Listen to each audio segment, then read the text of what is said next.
30 minuto bago nagsimula ang kaguluhan, sa kailaliman ng isang palasyong nasa ilalim ng lupa, 20,000 metro sa ibaba ng Shanghai City, tumanggap ng direktang utos mula sa kanyang pinuno ang dakilang matanda ng plant god cult, handa na siyang gamitin ang kanilang sukdulang sandata at agad na simulan ang pagsalakay. Sinugatan niya ang kanyang palad at pinatak ang kanyang dugo sa isang nakakatakot na pulang binhi. Agad na bamulong ang binhi, na tila nagmamakaawang bigyan pa ito ng dugo, kasabay nito, nagsimulang sumabog mula sa lupa ang malalaking baluktot na ugat. Mabilis na nagsanib ang mga ugat at nabuo ang isang napakalaking mukhang kahoy, nagreklamo ang bagong halimaw na masyadong mahina ang katawan nito at kailangan nito ng napakaraming sariwang dugo upang lumakas. Sa kabutihang palad, handa na ang dakilang matanda sa perpektong solusyon, 1,000 dambuhalang mutant na daga bilang pagkain nito. Pinakawalan ng napakalaking hukbo ng mga mutant na daga na agad na sumugod patungo sa gutom na mga ugat.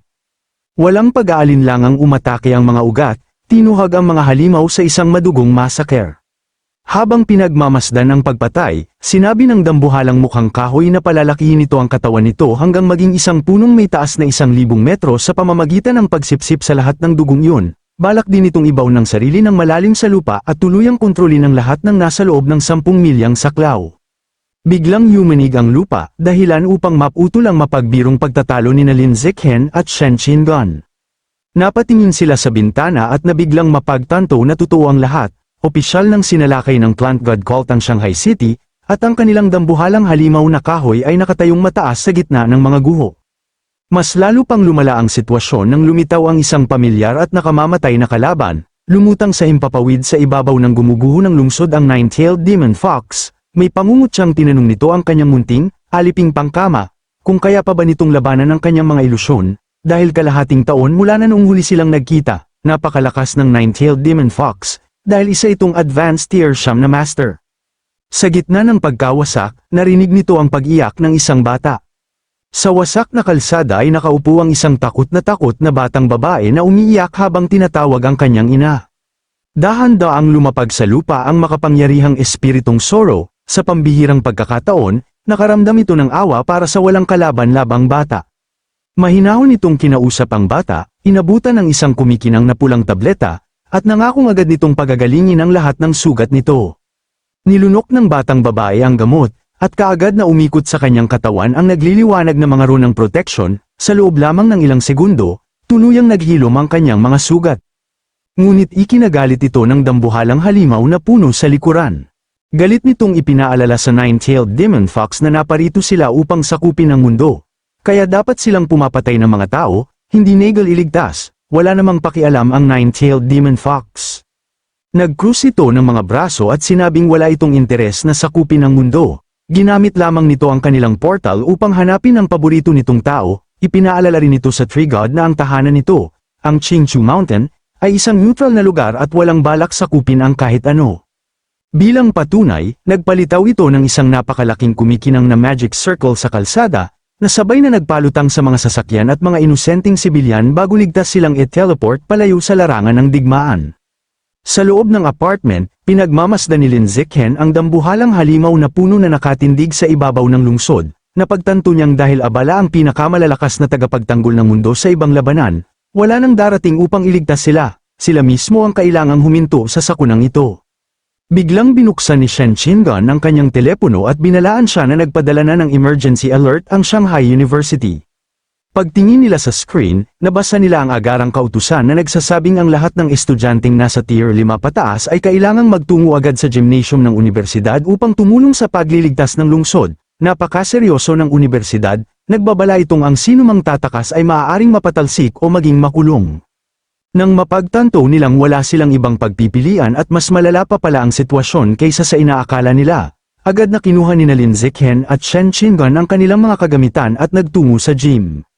Samantala, mabilis na kumilos ang militar, nagpadala sila ng mabibigat na combat mech at mga makabagong drone patungo sa pinakasentro ng mga ugat ng dambuhalang puno upang alamin ang tunay na laki ng banta. Nagbukas na ang napakalalaking bunganga sa lupa na naglalagay sa pundasyon ng buong lungsod sa panganib. Dahil dito, nagpadala ang militar ng mga espesyal na scout probe sa kailaliman ng mga sinkhole upang malaman kung ano ang nagkukubli roon. Habang unti-unting bumababa ang probe sa madilim na lagusan, may nakitang nakakatakot ang live stream video, dose-dosenang nagliliwanag na pulang mata ang nakatitig mula sa kailaliman ng kadiliman. Ngunit bago pa makapagpadala ng karagdagang datos ang probe, biglang tumalon mula sa mga anino ang isang dambuhalang mutant na daga, dinurog nito ang drone at pinasabog ito sa isang malaking bolang apoy. Sa ibabaw ng lupa, agad namang nagpaputok ang pangunahing combat mech, nagpakawala ito ng sunod-sunod na matingkad na kulay rosas na laser beam upang sunugin ang kawan ng dambuhalang mutant na daga na patuloy na umaahon mula sa ilalim ng lupa. Ngunit napakalaki ng bilang ng mga ito, mabilis na bumagsak ang depensa sa unahan, habang nagsisisigaw sa kanilang mga radyo ang mga sundalo, desperadong humihingi ng karagdagang suporta. Sa gymnasium ng Shanghai University, pinanunood ng mga estudyante ang livestream video na ulat ng militar sa isang napakalaking screen, unti-unting kumalat ang takot sa buong lugar nang mapagtanto nilang malapit ng mawasak ang kanilang lungsod. Mahigpit na niyakap ni Shen Qingan si Lin Zichen, takot na baka maging aburi ng Shanghai City tulad ng ibang mga lungsod na nawasak sa mga nakaraang sakuna, ngunit niyakap siya ni Lin Zichen at mahinahong sinabi na magiging maayos din ang lahat. Upang maibalik ang kaayusan, umakyat sa entablado ang cyborg na academic vice director, malakas nitong inutusan ang mga natatarantang estudyante na tumahimik at makinig.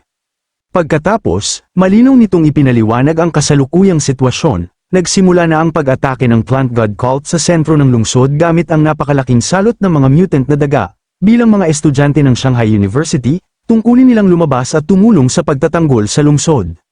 Sa halip na matakot, tuwang-tuwa pa sina Li Moyu at ang kanyang mga kasama, napagtanto nilang ang mga mutant na dagang ito ay perpektong pagkakataon upang makakuha ng mahalagang resources at mabilis na lumakas, nang hindi kinakailangang isugal ang kanilang buhay sa mapanganib na origin land. Dahil isa itong ligtas na paraan upang mapataas ang kanilang kapangyarihan, agad na sumakay ang mga nasasabik na estudyante sa mga military transport bus, dumiretso sila sa kinaroroonan ng dambuhalang kahoy na avatar ng Plant God Cult. Pagdating ng mga bus sa wasak na sentro ng lungsod, huminto ang mga ito sa mga bitak-bitak na kalsada, sunod-sunod na bumaba ang malaking grupo ng mga estudyante, handang simulan ang kanilang misyon. Ngunit pag-apak pa lamang nila sa kalsada, biglang lumundag mula sa mga guho ang isang karaniwang tier 8 mutant na daga at mabilis na sinugod si Shen Qingan gamit ang matatalim nitong kuko. Hindi umatras si Shen Qingan, kalmado siyang nanatili sa kanyang kinatatayuan habang tinitipon ang kanyang bughaw na espiritual na enerhiya at itinuon ang kanyang paningin sa paparating na halimaw. Sa isang mabilis at malakas na hampas, tuluyan niyang pinasabog ang ulo ng dambuhalang daga sa isang atake lamang. Upang masulit ang kanyang napatay na halimaw, sinubukan ni Shen Qingan ang espesyal na harvesting technique na itinuro sa kanya ni Qi Chengmo, hinugot niya ang natitirang pulang life force mula sa bangkay ng halimaw. Pagkatapos inilagay ang kumikinang na pulang enerhiya sa isang maliit na bote, napangiti siya habang iniisip na ito ang pinakamabisang paraan upang makuha ang bawat patak ng kapangyarihang naiwan sa isang natalong halimaw. Samantala, sa kabilang bahagi ng labanan, abala rin si Lin Zichen sa pagkuha ng sarili niyang gantimpala, nakaupo siya sa ibabaw ng bangkay ng isang halimaw habang ginagamit ang kanyang makapangyarihang absorb ability sa napakalaking bunte ng mga patay na mutant na daga. Biglang naglabas ng abiso ang sistema na sapat na ang kanyang nasipsip na life essence upang makumpleto ang giant mutant rat bestiary, dahil dito, na-unlock niya ang bagong kasanayang digging instinct, na lubhang nagpapalakas sa kanyang kakayahang maghukay at magwasak ng lupa.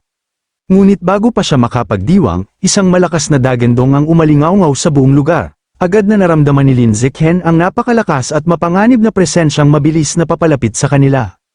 Habang naghahanda siyang salubungin ng napakalaking banta, may napansin siyang isang aninong mabilis na bumababa mula sa kalangitan, hindi nagtagal, nakilala niya ito bilang ang tanyag na mechanical genius ng Shanghai University. Sa halip na magdala ng agarang balita tungkol sa pagsalakay, lumapag ito suot ang isang high-tech na puting armor na may kumikinang na kulay rosas na thrusters, namumula ang mukha nito habang nakatingin kay Lin Zichen. Nagulat sa biglaan at kakaibang pagdating nito, alang-inang tinanong ni Lin Zichen kung may kailangan ba ito. Habang kinakabahan, nagpakilala ang dalaga bilang si Luo Qingyu, inamin niyang matagal na niya itong lihim na hinahangaan at gusto na niya itong makilala ng personal. Lubos na nabigla si Lin Zichen sa hindi inaasahang pagtatapat na yun at tuluyang natigilan. Hindi naman nagpigil si Luo Qingyu, buong pagmamalaki niyang sinabi na simula nang maging rookie king ng Shanghai University si Lin Zichen ay nahumaling na siya rito, pinuri niya ang lakas at kagwapuhan nito.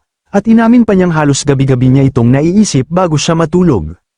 Pagkatapos ay nakiusap siyang may dagdag siya sa WeChat ni Lin Zichen, Dahilan daw upang makapagtanong siya tungkol sa ebolusyon. Nakahalata ng problema, sinubukan siyang iwasan ni Lin Zichen sa pagsasabing patay ang kanyang telepono, ngunit nakangiting sinabi ni Luo Qingyu na naidagdag na niya ito at kasalukuyan pa niyang tinitingnan ang profile nito. Natulala si Lin Zichen, hindi niya maisip kung paano nakuha ng dalaga ang kanyang kontak gayong naka-off ang kanyang telepono. May pagmamalaking ipinaliwanag ni Luo Qingyu ang kanyang pambihirang husay sa paghahack. Inamin niyang nahack niya ang telepono ni Lin Zichen, binuksan ang WeChat account nito, pinadalhan ang sarili ng friend request, at siya na rin mismo ang tumanggap nito gamit ang sarili niyang device. Habang halos mabaliw si Lin Zichen sa paglabag sa kanyang privacy, may biglang mahigpit na humawak sa kanyang braso. Si Shen Qingan yun, suot niya ang isang matamis ngunit nakakatakot na ngiti habang malamig na nagtatanong kung ano ang pinag-uusapan nilang dalawa. Malinaw na narinig niya ang lahat. Natawang alanganin si Luo Qingyu nang mapagtantong galit na ang kasintahan ni Lin Zichen. Nang makita niyang mas lalo siyang tinititigan ni Shen Qingan, mabilis siyang lumipad palayo. Bago tuluyang umalis, nangako siyang babalikan pa niya ang kanyang crush upang makipagkwentuhan matapos ang rescue mission. Ngunit biglang nabasag ang panandaliang katahimikan, isang nakakasilaw at napakalakas na energy beam ang biglang humagibis sa kalangitan. Tinamaan nito si Luo Qingyu at ang kanyang makabagong armor, na halos mahati ang kanyang katawan. Kasunod nito, isa pang sinag ng enerhiya ang tumagos sa kanyang dibdib at tuluyang winasak ang pangunahing energy core ng kanyang armor. Habang mabilis na nauubos ang natitirang enerhiya at unti-unting bumibigay ang kanyang suit, napaiyak si Luo Qingyu sa desperasyon, naniniwalang yun na ang kanyang katapusan. Habang nahuhulog ang mga piraso ng kanyang katawan at armor patungo sa wasak na kalsada, agad na kumilos si Lin Zichen. Tumalon siya ng napakataas at sinalo si Luo Qingyu sa ere, habang nasa kanyang mga bisig, nagulat ang dalaga nang mapagtanto niyang kaya palang lumipad ni Lin Zichen. Paglapag nila ng ligtas sa lupa, lalo siyang namangha, napagtanto niyang lumilipad si Lin Zichen sa pamamagitan lamang ng pagbuga ng kanyang purong chi at dugo palabas ng katawan, isang patunay ng hindi kapani-paniwalang lakas ng kanyang pisikal na katawan. Isa na namang napakalakas na pagsabog ang naganap sa malapit at tuluyang nagpaguho sa isang napakataas na gusali sa kanilang likuran. Napawi si Lin Zichen, alam niyang kung direktang tatama sa kanila ang ganoong kalakas na pag-atake, magiging abo sila sa isang iglap. Sa halip na mag-aksaya ng oras, ipinasa niya si Luo Qingyu kay Shen Qingan at inutusang gamutin ang mga sugat nito. Dahil siya mismo ang hahabol sa nakatagong umatake, tinanggap ni Shen Qingan si Luo Qingyu at binalaan si Lin Zichen na mag-ingat. Habang mabilis siyang sumusugod patungo sa panganib, agad na nag-activate ang kanyang danger perception skill, lalong tumalas ang kanyang mga pandama at natukoy niya ang eksaktong lokasyon ng kalaban. Sinundan niya ang kanyang kutob hanggang sa isang wasak na gusali, mula sa bubungan nito ay nakatanaw ang isang dambuhalang halimaw na kulay berde ang balat, ngumisi ito habang kinukutya si Lin Zichen dahil kusa itong naglakad papasok sa bitag, gayong balak na rin naman itong tugisin at patayin siya.